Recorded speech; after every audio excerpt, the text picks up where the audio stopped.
La palabra de Dios es tan importante en la vida del cristiano como lo es el alimento diario para nuestro cuerpo. Estudia con nosotros el capítulo del día en Reavivados por su palabra.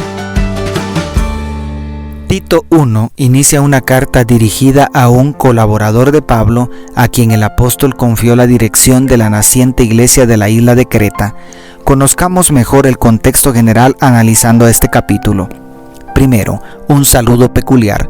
El extenso saludo, que comprende los versos 1 al 4, conserva los elementos de los saludos paulinos en las otras cartas. Sin embargo, es único en muchos aspectos. El verso 1 inicia: Pablo, siervo de Dios y apóstol de Jesucristo, conforme a la fe de los escogidos de Dios y el conocimiento de la verdad que es según la piedad.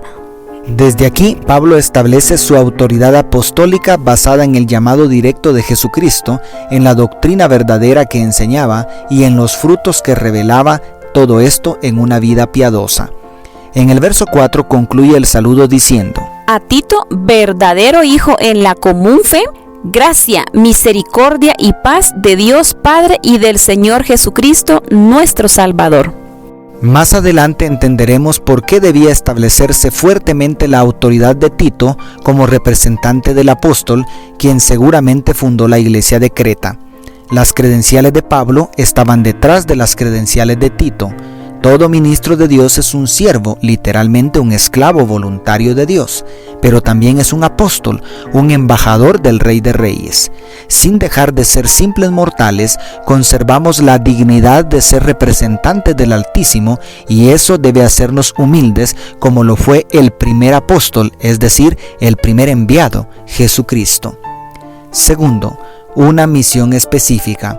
El propósito del ministerio de Tito en Creta se declara en el verso 5 sin ambajes.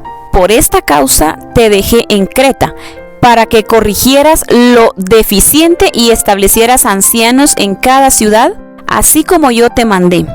Nuevamente, la autoridad paulina está respaldando el mandato recibido por Tito. Este versículo, además, nos revela que Creta era un campo nuevo, donde Pablo quizá estuvo poco tiempo y necesitaban organizarse y establecer líderes locales en la iglesia. Enseguida, los versos 6 al 9 hacen una descripción del perfil que debe tener todo anciano, pastor o líder espiritual. La descripción es muy similar a la de 1 de Timoteo 3 y quizá un poco más abarcante por las peculiaridades de la iglesia de Creta. Además de la idoneidad en su vida familiar, en la temperancia y en la mayordomía que vimos en la carta a Timoteo, aquí se hace énfasis también en el equilibrio emocional, como vemos en los versos 7 y 8, que terminan diciendo que debe ser dueño de sí mismo, y además la capacidad de comprender y explicar la verdad para combatir las falsas doctrinas.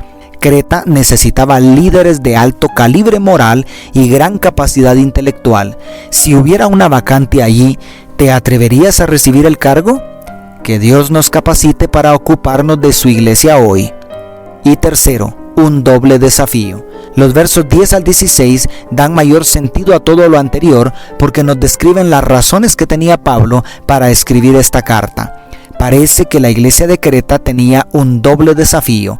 Por un lado, hay aún muchos obstinados, habladores de vanidades y engañadores, mayormente los de la circuncisión.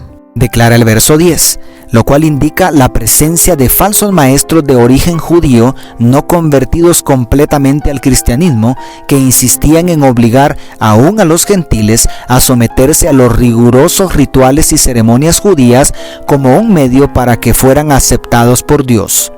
Y, por otro lado, las malas actitudes cultivadas por los isleños, las cuales describe el apóstol citando a uno de sus propios profetas paganos. Los cretenses son siempre mentirosos, malas bestias, glotones ociosos. Según el verso 12. Lamentablemente, estas palabras escritas 600 años antes seguían siendo tan ciertas que en el mundo antiguo la expresión cretanizar significaba mentir o engañar como un cretense, según indica el comentario bíblico adventista. ¿Te imaginas esta terrible mezcla? Con sobrada razón era preciso tapar la boca, como dice el verso 11, a los falsos maestros y establecer firmemente líderes espirituales que representaran dignamente a Cristo. ¿Cuáles son los desafíos de tu iglesia hoy? ¿Eres parte de la solución o parte del problema? Que Dios te use como usó a Tito. Dios te bendiga. Tus amigos, la familia Sosa Villeda.